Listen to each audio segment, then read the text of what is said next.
Um beijo pra dona Carmen. Não é pra qualquer um. Não é. Que tá curtindo o dia com o filhão. Ó, falar em Veneluí, no sábado de carnaval, o Flamengo levou a alegria ao torcedor. Olha o que eu tô lendo, né?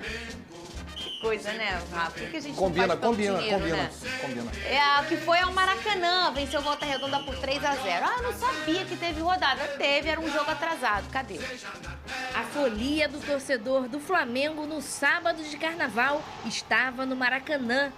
O rubro-negro foi o único que entrou em campo em jogo adiado, válido pela terceira rodada do Campeonato Carioca. E quem abriu o placar logo no início foi Gabigol. Na reta final do segundo tempo, Arrascaeta sofreu esse pênalti. Pedro foi para a cobrança e o goleiro Paulo Henrique defendeu. A arbitragem mandou voltar. Segundo Bandeirinha, o goleiro se adiantou na cobrança. Na segunda batida, Pedro deslocou o Paulo Henrique e ampliou o placar. No apagar das luzes, Ayrton Lucas fez o terceiro e fechou a contagem. Flamengo 3, Volta Redonda 0. A vitória colocou o rubro-negro na segunda colocação da tabela. E o próximo jogo do Mengão será diante do Bangu, na quinta-feira, em Sergipe. Não, eu só perguntei, vou trazer pro verdadeiro vivo. Porque eu queria falar pro DJ Careca, é uma conversa normal aqui, que o Rafa é sonoplasta, sabia, DJ Careca? Olha que coisa. Quantos anos você trabalhou na Tupi? 15 anos. 15 anos, sabia disso? Eu também não. Conversando hoje com ele, eu fiquei sabendo, falei, nossa mãe. Viu, DJ Careca, um colega aí seu. Olha só, é contigo mesmo, porque assim como o nosso DJ Careca, que também é Flapress, você também eu queria que você falasse dos destaques desse jogo aí, ô Rafa. Bom, nós tivemos alguns destaques, né? Flamengo em ritmo de carnaval, vencendo por 3-0, gols de Gabigol, Pedro e Ayrton Lucas. O Pedro ainda perdeu um pênalti, o goleiro se adiantou, o árbitro mandou voltar. Mas nós tivemos alguns lances interessantes. Primeiro tempo foi domínio absoluto do Luiz Araújo pela direita. Todas as jogadas de perigo saíram dos pés dele, inclusive o passe para o Gabigol. De primeira o Gabigol marcou.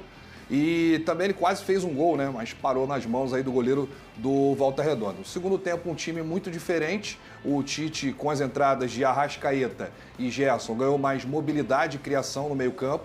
E aí o Flamengo chegou ao segundo gol num pênalti sofrido pelo Arrascaeta. Não sei se uma bobeada do zagueiro do Volta Redonda ou se por conta do gramado horroroso, que nós vamos falar também. A gente vai falar. E aí o Flamengo chegou ao segundo gol, o Pedro ainda perdeu o primeiro pênalti, converteu o segundo, e o terceiro, uma linda bola do Arrascaeta para o Ayrton Lucas, quebrando as linhas defensivas do Volta Redonda. O Flamengo chegou ao terceiro gol, poderia ter feito muito mais. Ô Pedrosa, o Luiz Araújo tá na hora de ser titular? O que você acha sobre isso? Pra mim, o melhor Flamengo é com o Luiz Araújo do lado direito. Eu acho que fica uma equipe muito mais equilibrada, e isso é um problema pro Tite, não é um problema meu, ele vai ter que resolver isso aí.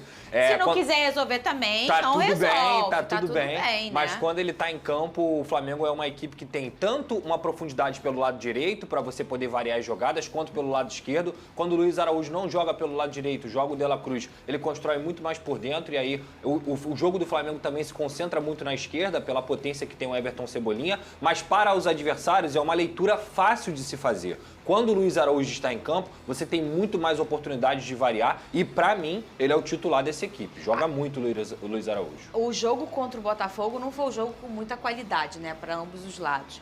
Mas quando o Luiz Araújo entra, ele melhora um pouquinho essa qualidade ofensiva do Flamengo, né? Teve as mexidas do Thiago, como qualquer jogo é um lado e o outro, mas ele traz qualidade para o Flamengo. E o Tite, que é um defensor de atuar com pontas, ele faz uma recomposição muito boa, né? O Tite gosta desse estilo de jogo. E o Luiz Araújo, ele não só ajuda no ataque, como também ajuda na defesa. Só um ponto desse jogo aí, o Eric Pulgar, o volante chileno, recebeu o terceiro cartão amarelo, vai desfalcar o Flamengo contra o Bangu no próximo jogo, dia 15, em Aracaju, na capital sergipana. Ô Pedrosa, assim como na época que ele comandava a seleção brasileira, o Tite reclamou muito do gramado do Maracanã. Cadê? Tem esse, ele vai falar. É inadmissível Maracanã ter esse gramado. Não sei quem é responsável, eu estou falando um diagnóstico. é inadmissível. Vou te dizer, o pênalti aconteceu porque o gramado prejudicou o jogador do Volta Redonda e deu pênalti. Então não estou falando como... Então tem que ser para todos. Não dá para ter um campo assim, gente. Não dá. E aí? Faz o quê, Pedrosa? Ninguém mais tem solução. Aliás, o Vasco poderia dar uma solução, porque o gramado de São Januário é uma coisa muito linda, tapete, né? né? É um tapete, um dos melhores gramados do país. Olha o lance que ele fala, cadê? Um pouquinho antes. O lance... É esse aí. Esse aí, em que ele tem o problema do gramado ali e ele acaba cometendo pênalti. A bola quica, tira o tempo de bola do zagueiro, ele acaba dominando errado e aí ele comete um pênalti, coisa que pode decidir uma partida. Então assim, Fernando, eu tô falando isso aqui desde que eu me entendo por comentarista do SBT. Gramado de futebol é tão importante quanto a bola. E aí eu vi, mas é ruim para o adversário também. É ruim para o adversário, é ruim para o espetáculo, é ruim para o seu time, coloca o jogador em risco, prioriza uma coisa que deveria ser óbvia, que é o gramado do Maracanã, para que o futebol melhore, para que o nosso espetáculo melhore. E os responsáveis não fiquem mandando indireta em entrevista coletiva, como fez o presidente Mário Bittencourt, para outros times que têm gramado sintético e que é muito melhor do que jogar nesse estado vergonhoso que se encontra o Maracanã hoje. Então, antes de falar, você precisa, não ter telhado de vidro. Fica o recado pro Mário, fica o recado pro Flamengo também, que adora colocar a culpa nos outros e, na verdade, não consegue cuidar nem do próprio gramado pro seu time milionário, de extrema qualidade, jogar. Eu só lamento. E como resolve? Porque o Big Boss está lembrando aqui no meu ouvido. Esse tempo de Maracanã fechado, férias e tudo mais, ele já passou. Agora play no ano. Play no calendário maluco, que é o calendário brasileiro. E de 2 times que jogam nesse estádio aqui, que é o Fluminense e o Flamengo, que estão brigando por tudo, ou seja, participam de todas as competições, né?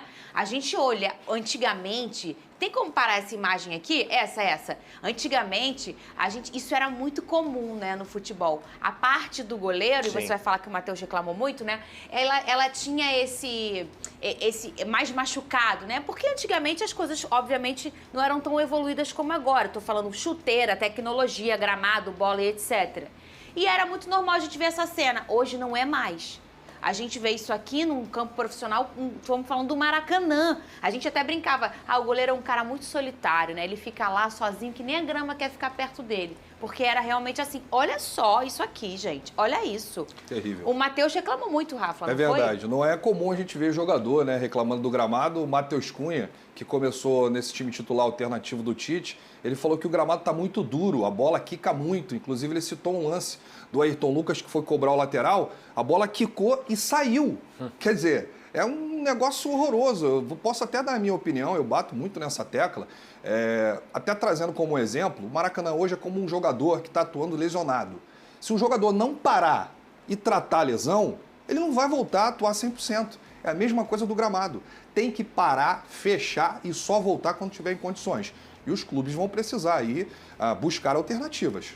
Mas aí tem que ver outra coisa também, porque isso já não é a primeira vez que para e trata e volta e em menos de um mês está assim, Mas Pedrosa. nessa parada, Fernanda, teve 2 shows. Um do Paul McCartney e outro da Ivete Sangalo em dezembro. Tem show lá também? Tem show lá também, né? Engraçado, né? Eu não sabia, achei que era só no Newton Só Santos tinha no que Newton tinha Santos, show. mas quando tem show no Newton Santos, o gramado fica no mesmo estado, Fica né? assim. Porque ele é sintético, Em né? menos de 24 horas desmonta tudo, fica tudo igualzinho. E só um ponto, tá, gente? A gente aqui não tá defendendo que o gramado sintético é a melhor coisa do mundo, não. Só que para ter um gramado isso. assim, é melhor ter um gramado sintético. Eu não tenho dúvida disso. Eu não tenho dúvida. Eu não tô defendendo o gramado sintético no Maracanã, porque o Maracanã é o maior palco do esporte. O Maracanã tem que ter o melhor gramado do mundo, do Brasil, no mínimo. Como tem o Morumbi, como tem a Vila Belmiro, o próprio São Januário também é muito bom, o Beira-Rio. Por que aqui no Maracanã a gente não consegue? É um completo absurdo. E vou te falar, hoje, o jogo, como tá intenso, como tá rápido, como tem pouco espaço, cada detalhe faz você cometer erros que, como eu disse aqui, não só por esse momento, mas aquilo ali influencia no desempenho do atleta. Como é que você vai analisar um atleta se ele não tem um gramado decente para ele jogar? Então assim, cara,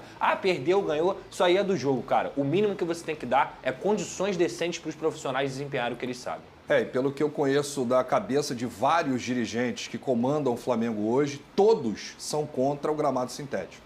Mas assim, eu também era. E nesse programa já falei várias vezes. Eu era a maior crítica do gramado sintético, né? E hoje não sou mais. Porque a partir do momento que meu time... O Luiz Castro falou, quando ele entrou. Sim. Não tem como jogar nesse gramado. Isso aqui não é condição.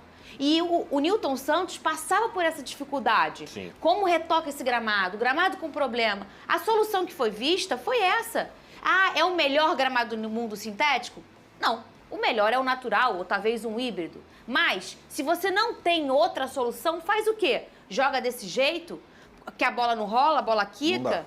Não dá. Isso não é o piso do esporte, né? Seja você jogar o futsal e o piso não tá legal, você jogar o futebol de campo e você não ter um gramado que a bola role. Imagina o Fluminense também, que tem uma troca de passe muito intensa. Jogar nesse Maracanã, Não Pedro. vai conseguir, o Diniz reclamou também. O Diniz reclamou no último jogo e reclamou com razão.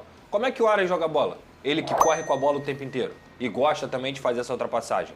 O Cano consegue jogar bola com toque, então o gramado não atrapalha muito. Mas, pros outros, cara, pra quem tem uma característica de jogo de carregar a bola, é horrível. É horrível. E qualquer coisa atrapalha. O domínio atrapalha, o tempo de bola atrapalha, na hora de você dar um passe atrapalha. Tudo atrapalha. E é muito importante a gente lembrar aqui também para o nosso público. O gramado sintético do Nilton Santos não é o gramado da pelada do final de semana. Não é um gramado sintético específico, profissional, que foi aprovado para colocar aqui dentro do futebol brasileiro. É um padrão FIFA e um dos melhores, isso tem que ser deixado sempre muito claro. O John colocou lá no Nilton Santos um dos melhores gramados sintéticos do mundo. Ele fez esse investimento. Em pleno carnaval, o Vasco treinou